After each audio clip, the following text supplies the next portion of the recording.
Good morning, everybody. My name's Luisa. That's me when I was 2, cutting the grass for the first time. So you've all seen me naked now, which means I can't further embarrass myself. I work at Weno. I'm a designer there.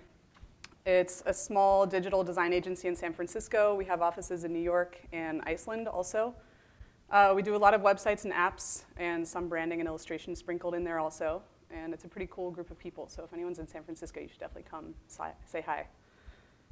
Before that, I was in Cincinnati for 2 years working at a startup called Road Trippers. It's a travel startup. And I was basically just trying to do as much product work as I possibly could get my hands on, but doing all the marketing and social media stuff also. And I did a lot of fun illustration stuff on the side also, being a travel company. So I got to do a lot of illustrated maps. This was for a road trip around Hawaii, which I unfortunately did not get to make myself or do the drive.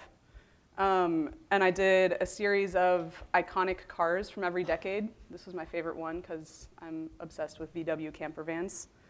So I did a ton of just fun illustration work on the side like this. And before Road Trippers, I was in Mexico City, where I started a design, kind of a really small design shop with one of my cousins. Our first office was in the spare bedroom at my grandmother's apartment around the corner from my house, which was awesome because we didn't have to pay rent and we didn't have any clients paying us to do any work, so it worked out pretty well. So I'll show you just a few of the things we worked on there. A friend of ours was starting a mezcal company, so we did all the branding for them, and I don't think they ever actually got the company off the ground, but we got to drink a lot of mezcal in the process, so that made it fun to work on. A Venezuelan airline reached out to us, and we did a ton of spec work for them. This was just a really rough sketch, but we did a ton of different plane designs, which was kind of cool. I never thought I would be doing that, and we never got paid for any of that either. I think they stole some of the work and still use it, but made very bastardized versions of what we did. And my favorite project was it was a rebrand for this really nice fancy hotel in Acapulco, which was really fun to work on because it was like a really contemporary, elegant brand, but it was a beach hotel, so it still had really beachy vibes. So this was some of the new brand work that we did on a straw bag and a towel. And what made it extra fun was that we basically just got to chill by this pool a lot while we were doing that project. So I've kind of run the gamut of design work in terms of I've done some print, some web, some apps, some branding, some illustration, so I would say pretty solid generalist. But I'm going to back up for a second. I grew up in Ohio, which is the magical land of unending cornfields and conservative Republicans. I grew up in Cincinnati specifically, which is a really beautiful historic city right on the edge of the Ohio River, nestled up against Kentucky. And it's a really traditional button-down shirt and pleated khakis kind of place, which I mention because I'm going to talk about meditation, which I feel a little bit self-conscious about because people from Ohio don't really meditate. It's just for the hippies in California. And the other reason I feel kind of self-conscious about it is because meditation and mindfulness have become such cliche buzzwords. I'm by no means an expert. I've been meditating almost every day for about a year, and I went on one 3-day silent retreat in the mountains of Washington a couple months ago. So basically, I'm a total noob at this, but it's had a really profound effect on my life and the way that I work. So it seemed like the most genuine thing I could get up here and talk to you guys about, and ladies. So it's not just sitting down for 20 minutes every morning that's had such an impact on me. It's also been learning about a lot of the ideas that surround and inform the meditation practice. Sitting down has been super important in terms of slowing down and getting clarity and kind of calming down my sometimes very anxious mind. But I wanted to share some of the lessons with you all that they're really just more basic principles than anything else. And they're things that I came away from the retreat with and the impact that they've had for me. So hopefully some of you will find a little nugget of wisdom that you can apply in your own lives. None of this is new, mind-blowing stuff. It's just, again, kind of a reminder of basic principles, because I think sometimes we don't really need to learn something new. We just kind of need to refresh some basic things that we already know. So reminder number 1 is less is better, which as designers is kind of like, well, duh. The first 6 months I was in San Francisco, I had really terrible FOMO all the time. Some of this was just Instagram and stuff like that, following social media and seeing all these people's amazing pictures, and just the nature of living in a place that had so much to explore. I was really overwhelmed by the diversity of activities, and I just felt this huge pressure to pack every single day to the gills to feel like I was taking advantage of my time. And I pretty quickly met tons of people and got a really solid grasp on my new surroundings, which was great. But I also just felt a little panicky and kind of exhausted all the time. Like, no matter how much I was doing or how many people I was meeting or who I was with or where I was, I just always felt like I was missing out on something else. Then I went to the meditation retreat. And I really had no idea what to expect. I knew people who had gone on retreats before. I had never really talked to them about it. It's something I'd been curious about for a long time, but just had never really had the guts to go. But I knew the guy that was leading the retreat, and he kind of talked me into it. So I don't know, I saw a discount on Virgin Airlines and bought a ticket to Portland and just kind of decided to go for it. So I thought it was going to be something like this, just like spending a couple blissed out days levitating in a forest in the mountains of Washington. But the only way I can really describe it was as one of the most amazing but also excruciating experiences that I've had. And I was only there for 3 days. There are people that do this stuff for months in solitude while fasting. The worst part for me was the boredom. Was we'd wake up every day at 5:30 in the morning, meditate for 10 hours a day with some meals and a little bit of free time in the middle. But other than that, there's no phone, no reading, no music, no conversation, literally not even eye contact. You're just staring at everyone's feet, like shuffling around the whole time. So literally no stimulation for 3 days. I didn't know boredom like that existed. So I would brush my teeth 5 or 6 times a day just for entertainment. And it was basically the total opposite of the life that I'd made in San Francisco. And when I got back, something really unexpected happened. The daily life that I was so used to and energized by and was so fun, all of a sudden just felt really overwhelming. And I actually ended up getting sick for like 4 days and just spent 4 days plastered to the couch. And I had a friend from LA visiting that weekend, and I was a terrible hostess because it's just like, I'm sick, cook for me. And so that calendar that was full of fun activities just got really stressful and claustrophobic. And I really just wanted to push all of it away. And I started craving unplanned quiet time and space, which was a feeling that I wasn't used to because I'd never really felt a strong desire for those things before. And having all that empty space on my calendar felt really scary, but I felt like I needed it. So I started saying no to things, and I started being really picky about what I would say yes to. And things kind of immediately just started feeling better and easier. And that sense of constant busyness started to fall away. I started getting a clearer picture of how I wanted to be spending my time, which for me ended up meaning a lot less time spent at bars and restaurants, and a lot more time riding my bike around the city, hanging out at home with my roommates, and cooking and reading, and just kind of relaxed, quiet time, which wasn't something I'd been making a lot of time for. And then this started trickling into work also, kind of that craving for space and being able to breathe. I found that I started feeling a lot more creative, taking the time to explore a lot more options on projects, and it became easier to iterate like a lot really fast.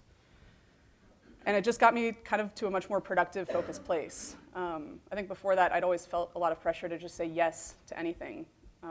Like anything anybody would ask me for, I would say yes. Because I think I like wanted to be needed at work almost. So I needed like this mile-long to-do list to feel like I was making a solid contribution. And so now instead of working on a million things at once and pushing every single project forward at once, I just try and focus on a couple things.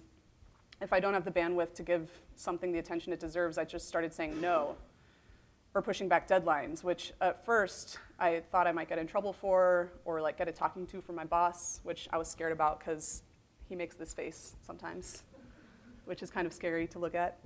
But no one really noticed, or I don't think they did. So what that kind of looks like for me is basically taking a scalpel to my day. I try and hop back and forth between fewer projects on any given day. I have fewer after-work plans, follow fewer design blogs, have fewer Photoshop files open at once, fewer browser tabs open at once. Sometimes I turn off Slack. God forbid I miss a message. I was talking to my brother last week about giving this talk, and he works at a startup in Mexico City, so he's also kind of doing the whole tech thing. And we were talking about how being in a field that's kind of constantly pushing new boundaries, and we're always trying to push ourselves to push new boundaries, it can be really exciting, but we also feel this tremendous sense of pressure to keep up with all the new apps, new features, new programs, new trends, new tech, all of it. And it can feel impossible. I don't think anyone can actually really keep up. So it's really fun to fill a calendar to the gills when there's no time left to sit alone with your thoughts. but things can go awry, and I feel like it's just really useful to sit down and think about my motivations for how I'm spending my time. Like, ask myself, why am I doing these things? Why am I spending my time doing these things? And getting a really clear picture of priorities instead of just defaulting to yes. So that's the first reminder. Less is better. Reminder number 2 is don't leave before you're done.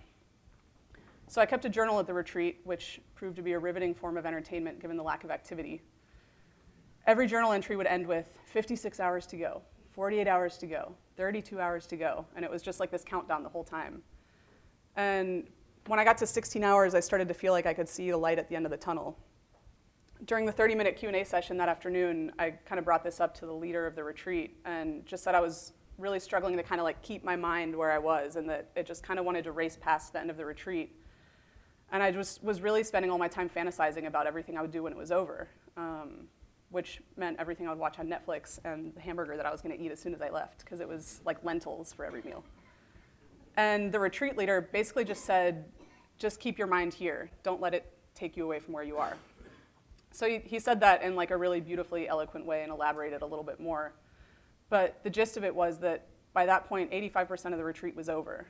And so the temptation to just mentally bail had gotten really strong. But that 85% equated to so much work that we'd all put in to kind of, it was this really gradual process of slowing yourself down. And you can't really feel all that work that you've put in the moment because it's been such a slow process. But I knew that, you know, if I just spent the rest of the retreat fantasizing about hamburgers, I was gonna be really pissed at myself, because that's like the time that you're ripe to really get the most out of this experience. And this happens to me all the time at work with like every single new project I've ever started, I think, in my entire life. The beginning's super fun, you have a million ideas, and you get into like low fidelity wireframes and flows, and you kind of put all the building blocks in place, and it just feels like this really exciting, productive space.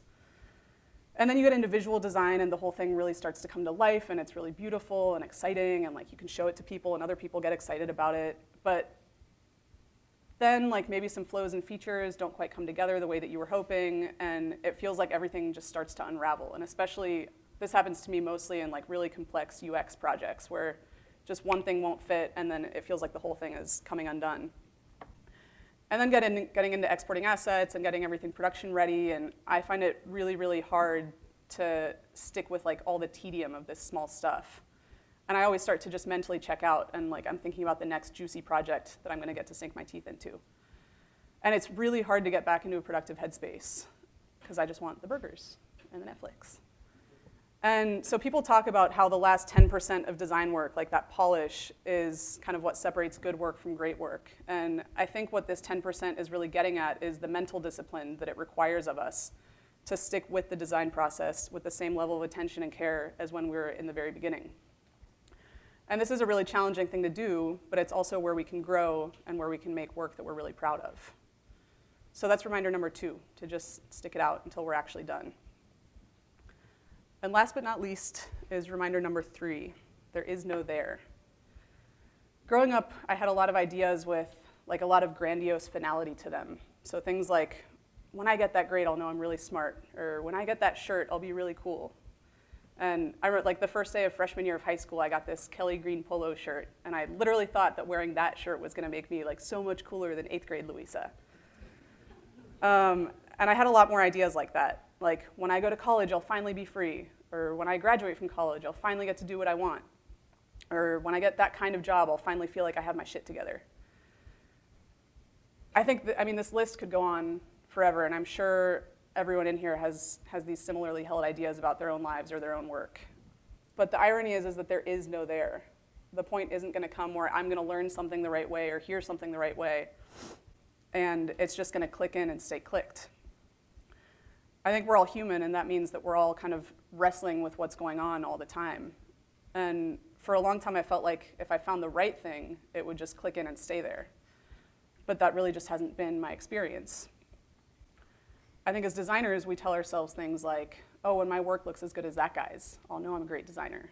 Or when I have enough time, I'll finally design an app exactly the way that I want it, or a website exactly the way I want it. Or once I check Twitter and Facebook and Instagram and New York Times and Snapchat and Slack, like then I'll finally be ready to get work done. Then I can get in the zone. But I've never talked to a designer who lives in like this blissed out state where they're just totally satisfied with their work. I think some of that's due to the inherent constraints in the design process, dev timelines and budgets and user tasks that sometimes get in each other's way. But I think a lot of it also is just that we're problem solvers and we're naturally really critical of our own work. And we hold kind of this glowing masterpiece in our mind's eye of like this thing that we're gonna create. And it takes a while for our skill to catch up with our taste, but I don't think it ever will, because as our skill grows, so does our own expectation of ourselves. And that illusory masterpiece that we hold in our mind is like this horizon that the closer you get to it, the further away from you it moves. So this might sound discouraging, but I just think that it's the truth. I think you'll never get there and I'll never get there, but it's not because we don't work hard enough or because we're not good enough. I just think that there is no there. Like there's no final resting place where I'm gonna be like, oh, I'm so good at life now, or oh, I'm such an amazing designer now. And I'm a lot more productive and happy when I just remember that and I just kind of accept it and accept the fact that I'm gonna go to work today and tomorrow and the next day and the next day, and I'm just gonna do the work. And over time, you'll get better and you'll improve, but I really just try and focus on enjoying the process and kind of not tie it to that final objective. So I think life and work can get overwhelming sometimes, and it can be hard to stay motivated. It can be hard to stay focused, and it feels sometimes like we're chasing this sense of like happiness or freedom or like something that we can't even put a name to. And I mean, these are all things that I struggle with sometimes on a daily basis, but I kind of try and remind myself of these are like helpful things to think about when I'm kind of in that headspace, because it makes things just a little lighter and a little brighter and a little easier. So remember, there is no there. It's an empty slide.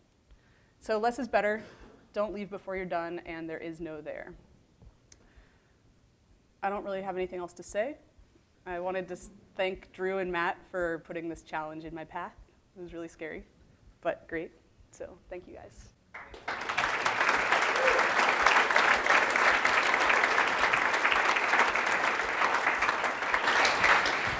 I super agree with what you're saying, and kind of like a side note, that image with the hamburger almost just destroyed me because I haven't had dinner or breakfast. And we're about to have hamburgers. Does anybody have any questions or?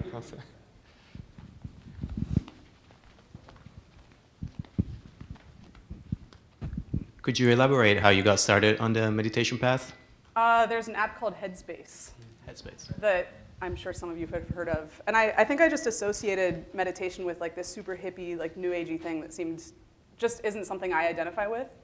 But my friend Ryan in Cincinnati, who's like in finance and wears a button-down shirt to work every day, was really into Headspace, and he just kept talking to me about it. And so I finally gave it a try. And I found it really helpful because it starts like very incrementally. So you sit down first for like 5 minutes for 10 days, and then 10 minutes for 10 days, and then 15, and it kind of eases you into it in a way that I found that much easier to sit, and it's like guided, and you can listen to this thing rather than just trying to sit for like 20 minutes in silence.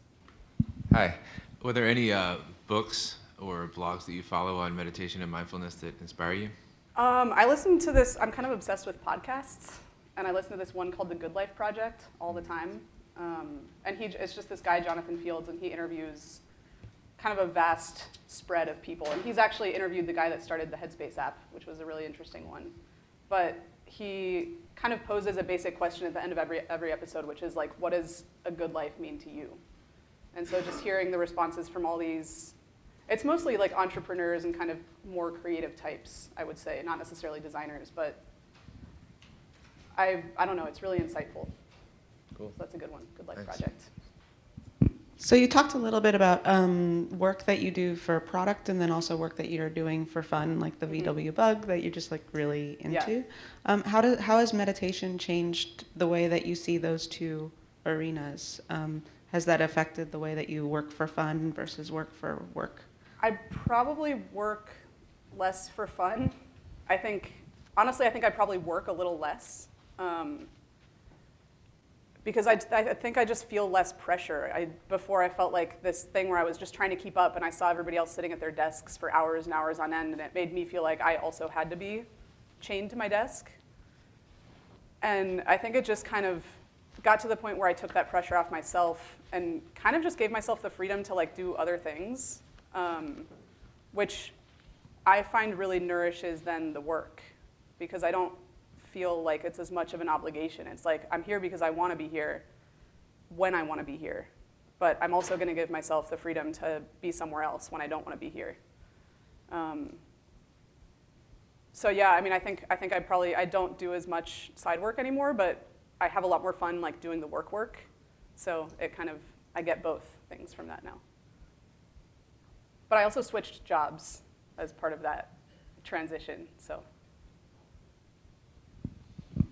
I just want to say too, like, for me, I grew up on Bob Ross, and it's not quite the same as meditation, but like calming yourself. I'm not even trying to be funny. I'm just saying. Have you ever watched Bob Ross? I mean, it's amazing. Or there's calm.com.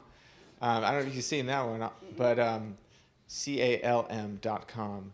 And I put my kids in front of that sometimes too. Like, it's pretty cool, just like, because there is a lot of like when you're working, there's like you were saying, like, I don't have like the same kind of FOMO like with apps, but I have like FOMO like with myself. Like, oh my gosh, I have this expectation for myself and I'm not there. I'm like always trying to get there. So for me, like having those times to like calm down, like in the middle of the day, like in work, is like killer. But. Well, and I will say quickly too that it's not, like I sit down quietly for 20 minutes in the morning, but I think it's more about just like bringing the presence of mind to whatever it is that you're doing. So like if I'm in Photoshop, not like hopping around to all these different things all the time and kind of like this monkey mind thing, it's just like being with whatever you're doing, I think is like in and of itself almost like a form of meditation. When you find yourself drifting away from this, mindfulness, is there any sort of like methodology or something that you use to like reel yourself back in? Yeah, I mean, it kind of depends. Sometimes I'll just give myself a break. Like I'll just get up from my desk and go grab a cup of coffee or talk to my coworkers for a little bit or go on a walk. If I feel like I've had an especially unproductive time, I just close out all the other programs on my computer. Like, because I usually have, I'm running like Photoshop and Evernote and Slack and Spotify and the internet with like 20 browser tabs open and just all this stuff, and it's like ripe for just jumping into anything else. And so by closing everything else down, it almost creates like just a little bit of a barrier. Like if I'm going to check Facebook, I have to open the internet first, and I'll kind of check myself before I open the internet. So it's like it takes away kind of like the default piece of it. So it sounds super simple, but it's like impressive to me how much easier it makes it to like stay in a productive mind space and to stay focused. I'll put my phone on silent and put it in my bag instead of having it sitting on my desk, like buzzing and stuff like that. One last thing I just want to say, because this topic's super interesting to me too, is like years ago, on the phone note tip that's off for me, years ago I stopped leaving my phone on at night. And the first few times, like, oh my gosh, I'm gonna die if this thing isn't on. What if someone tries to call me? What if someone's in trouble? But it never happens anyways. And so it's been probably like 5 years now, and my phone, when it's in my pocket, not right now because I have to have the Wi-Fi, but whenever it's in my pocket or anything, it's always off, which sounds weird, but it's totally fine. And then anytime like I'm at bed or anything, it's always just totally off, like on airplane mode. And I think that helps calm some of the I got nerves too. an analog alarm clock recently, so that I'm not, because I would use my phone and then like the first thing I'm looking at is my phone with like all the emails and the messages every morning, and it's like immediately kind of sucks you in. And so now I just plug it in across my bedroom and then just have my alarm clock. And I try not to check it until after I take a shower. All right, well, thank you very much. Thank you.